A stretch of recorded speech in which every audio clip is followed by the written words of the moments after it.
Pancakes, isa sa mga paboritong almusal ng aking pamilya at binabaon pa yan ng aking asawa. Ganyan dapat ang consistency, creamy and bubbly. At para mas creamy, nilalagyan ko yan ng butter at gatas. Yan ang heart ng pagiging malasa. Pero unsalted po yan ha, para hindi maalat. Iwas tayo sa mga maaalat.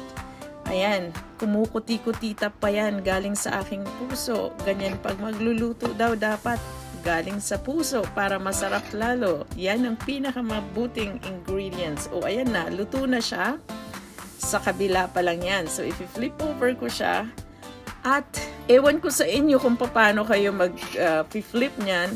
Pero ako, ganyan ang ginagawa ko. Ginagamitan ko siya ng chopsticks at tinidor. Ganun lang kasimple. Medyo mabagal-bagal ako ngayon gagawa dahil nga kasi may problema ang aking kamay. Kaya yan, napagpapasensyahan naman yan. Konting tiyaga lang, maluluto din silang lahat. Yung pagkakaluto is tama lang. Gusto ko to kasi para siyang hindi siya masyadong malambot pero masarap siyang kainin. Para na rin siyang tinapay. Kaya gustong-gusto yan baunin ng aking asawa. O, ayan na siya. And it'll just take about 1 minute for each, 4 na agad yan. So, mabilis lang. Ginagawa ko niyan, mamimili sila kung anong sauce ang gagamitin. Kayo, ano sa palagay ninyo? Comment naman kayo dyan sa baba. You can choose chocolate or the original syrup.